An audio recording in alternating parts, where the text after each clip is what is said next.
ভূমিকায় ছিলাম, সেখানে আমাদের কোনো মূল্যায়ন আছে? এ না থাকার কারণ কি? আসলে এখন পর্যন্ত ওদের চিন্তা চেতনা হলো আমাদের মাথায় নুন রেখে বড়ই খাবে আর বিভিন্ন সময় টুনটুন শব্দ করবে। এর জন্য এই যুব আন্দোলনকে আমি বলবো যে আমাদেরকে নিজেদের পায়ে দাঁড়িয়ে ওদেরকে উচিত শিক্ষা প্রদানের জন্য এটা করতে হলে আমাদের কি করতে হবে? আল্লাহ রাব্বুল আলামিন ঘোষণা করেছেন ওয়াজাহিদু ফিল্লাহি হাক্কা। এখানে কিন্তু জিহাদের কথা আল্লাহ বলছেন, জিহাদ করো করার মতো।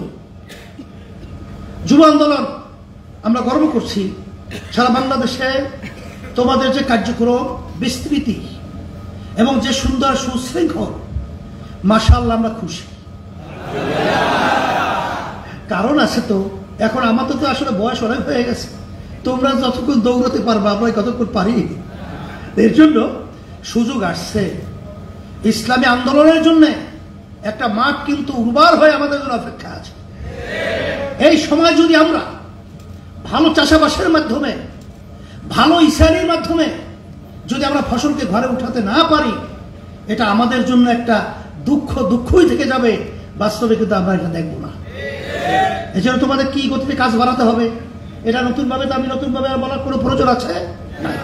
মাঠ কিন্তু দুর্বল। আর সাথে সাথে আমি তোমাদের সামনে যে প্রথম আয়াত শরীফ তেলাওয়াত করেছিলাম, আল্লাহ রাব্বুল আলামিন আমাদেরকে পদ্ধতি শিখিয়েছেন, দাওয়াতের পদ্ধতি, যে তোমরা দাওয়াত দাও, মানুষদেরকে দিনের পথে ডাকো সুন্দর সুন্দর কথার মাধ্যমে, হিকমত অবলম্বন করে। আমাদের কাছে কারো জবান থেকে টেনে ধরার কথা বের না হয়। আমাদের কিছু দায়িত্বশীলদের বুঝা বা না বুঝা কিছু কথাবার্তা একটু নিয়মতান্ত্রিকতার বাহিরে হয়, এটা নিয়ন্ত্রণ করা জরুরি। কারণ এর মাধ্যমে আমাদের ইসলামী আন্দোলনের কি উপকার, এটাও তো আমাদের আলোচনা পর্যালোচনা করে দেখা দরকার। না আমাদের জন্য ক্ষতি? অনেকাংশে আমাদের ভুল এবং চিন্তার বহির্ভূত আলোচনা হওয়ার কারণে এই যে উর্বর মাঠ তৈরি হয়ে আছে, উর্বর মাঠটার ভিতরে গ্রামে একটা কথা আছে, ফুলা ধানের ভিতরে কি ফেলানো, বাঁশ দিয়ে বাড়ি দেওয়া। ফুলা ধান বুঝো, ও এখন মতো চাল শক্ত হয় নাই, সবাই মতো দুধ আকারের ভিতরে আসছে, ওই ফুলা ধানে বাড়ি দিলে আর ওতে চাল হয় না। কথাটা বুঝো নাই? এইভাবে তোমাদের কথা, তোমাদের চাল চলন, আচার-আচরণ খুব সতর্ক অবস্থায় বাড়াতে হবে। কারণ আমি দেখেছি আল্লাহ রাব্বুল আলামিন ওয়াদা, ওয়ালা তাহিনু ওয়ালা তাহজানু ওয়া আনতুমুল আ'লাউনা ইন কুনতুম মুমিনিন, তোমরা বিজয় হবে, তোমাদের ভয় চিন্তা নাই, মুমিনের চরিত্র অর্জন করা। আমরা তো আল্লাহ কিন্তু ফজলুর রহমাতুল্লাহ আলাইহি যে মিশন রেখে গেছে, তোমরা দেখেছো, সেই 87 থেকে শুরু করে অদ্যাবধি পর্যন্ত কোন ব্যক্তি স্বার্থের জন্য, এমপির জন্য, মন্ত্রিত্বের জন্য, সম্পদের জন্য আল্লাহর রহমতে আমরা কখনোই আমাদের নীতি আদর্শ কখনোই আমরা বিলীন করি নাই। আল্লাহ যদি কবুল করে করব না। তাহলে এখানে আমাদের মুমিনের চরিত্র আলহামদুলিল্লাহ আছে। তা যদি থেকেই থাকে, বিজয় কে ঠেকাবে? বিজয় তো আল্লাহ দান করবে। আমি দেখেছি কি আওয়ামী লীগ, কি বিএনপি, কি জাতীয় পার্টি, কি অন্যান্য আদার্স যে পার্টি রয়েছে, সব মহলে সর্বশ্রেণীর মানুষ ইসলামী আন্দোলন চরমনাইকে ভালোবাসে। এটা কি আপনার আমার ইচ্ছা না আল্লাহর পক্ষ থেকে? এতে গতকালকে আমি চরমনাইতে ঝাঁকে ঝাঁকে বিভিন্ন দলের লোকেরা, বড় বড় স্থানীয় এবং সামাজিকভাবে নেতৃস্থানীয় ব্যক্তিরা দলে দলে ঝাঁকে ঝাঁকে আসতেছে। অন্য অন্য দল তাদের কাছে দাওয়াত নিয়ে গেল, তারা নিজেরা আমাদের দাওয়াত কিন্তু পৌঁছে নাই। তারা বলতেছে যে আমাদের নিজেদের ইচ্ছা, আমাদের নিজের চিন্তায় আমরা সিদ্ধান্ত নিয়েছি যে দল করলে ইসলামী আন্দোলন করব।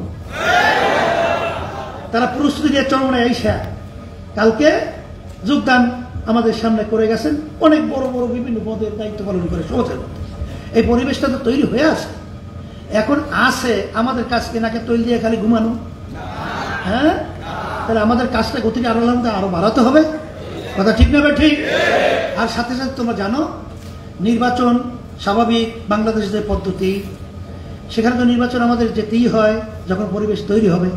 তাই নির্বাচনের জন্য আমাদের সভাপতি যুব আন্দোলন সে বলেছে যে এখনই আমাদের সেন্টার ভিত্তিক, এলাকা ভিত্তিক ওইভাবে নজর রেখে আমাদের পরিস্থিতি গ্রহণ করতে হবে।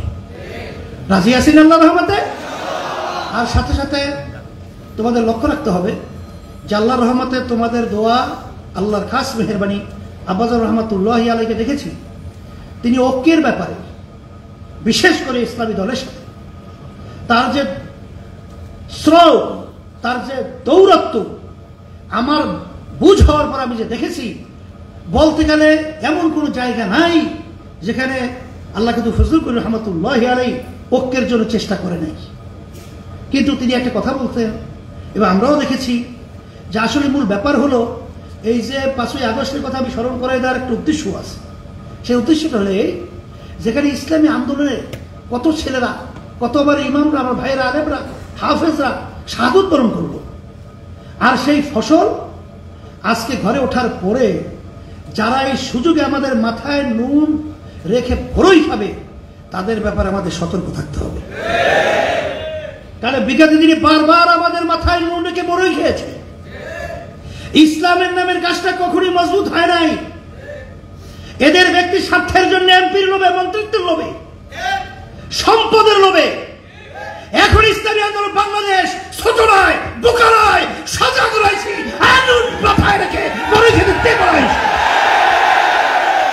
তবে আমরা কিন্তু আলহামদুলিল্লাহ সব, বিশেষ করে ইসলামী দলের সাথে যোগাযোগ রক্ষা করে চলছি। তাদের সাথে বৈঠক আমাদের ধারাবাহিক চলছে এবং আলহামদুলিল্লাহ সিগন্যালও ভালো। তোমরা দোয়া করতে থাকো, আল্লাহ যদি কবুল করে সুন্দর একটা পরিবেশ তৈরি হবে ইনশাআল্লাহ, আশাবাদও ব্যক্ত করছি। আর সাথে সাথে আমি বিশেষ করে আমাদের দায়িত্বশীল, আমাদের কেন্দ্রীয় পর্যায়ে বা অন্য কোনো পর্যায়ে যদি তাদের বক্তব্যের মাধ্যমে, আমার বক্তব্যের মাধ্যমে যদি কেউ কোনো কষ্ট পেয়ে থাকেন, আসলে ব্যাপারটা হলো আপনারা ইসলামী আন্দোলন সম্পর্কে জানেন এবং আমরা তো নতুন এখানে উঠে আইসিয়া জুইরে বসি নেই। এই কাজ করতে গেলে মাঠে ময়দানে কিছু ভুল হতেই পারে, কিছু বক্তব্যের ভিতরে বিতর্ক জন্ম হতেই পারে। এই জন্য বিশেষ করে আমি ক্ষমা প্রার্থী। আমি জাতির কাছে, সবার কাছে আমি বিশেষ করে আমি বলবো, আপনারা আমাদের কোনো কথায় কষ্ট পেয়ে থাকলে আল্লাহর কাছে আমাদেরকে মাফ করে দেবেন। আর সাথে সাথে আপনাদের উদাত্ত আহ্বান জানাচ্ছি, আপনারা আসেন ইসলামের পক্ষে, দেশ গড়ার পক্ষে, মানবতার পক্ষে। আমরা বিচ্ছিন্ন না থেকে আমরা সবাই একাত্রিত হয়ে কাঁধে কাঁধ মিলিয়ে সুন্দর দেশ, কল্যাণকর রাষ্ট্র, ইসলামের পক্ষে আমরা একটা পরিবেশ তৈরি করতে পারি। আল্লাহ তৌফিক আমাদেরকে দান করুন।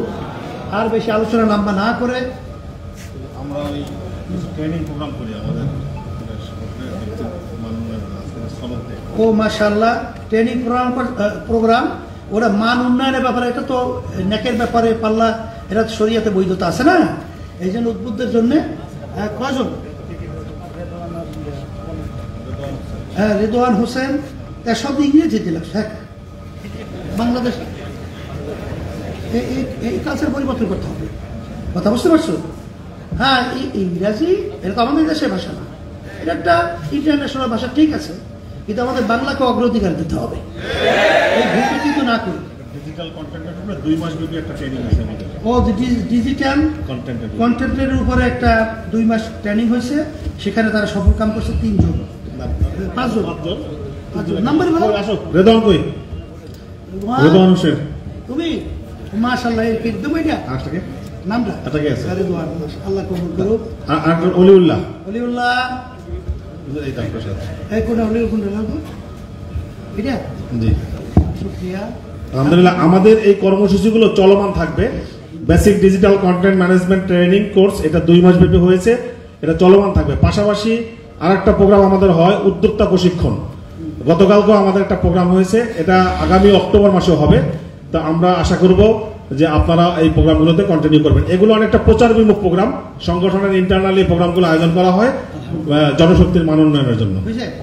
এখন আমাদের মাওলানা নেসার সভাপতি তোমাদের যুব আন্দোলন, আর আমাদের মহাসচিব যে তোমাদের এই যুবকদের কনভেনশন, হ্যাঁ, 17 জানুয়ারি ঘোষণা করছেন, ওখানে কি একটা ঐতিহাসিক রেকর্ড সৃষ্টি করা যাবে? আশা করা যায় আল্লাহর রহমতে। আল্লাহ কবুল করে নেন।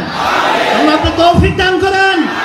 আল্লাহ আমাদের হুঙ্কারে বাতিলদের মস্তক ভেঙে সমুদ্রে নিক্ষিপ্ত করার ব্যবস্থা করে দেন।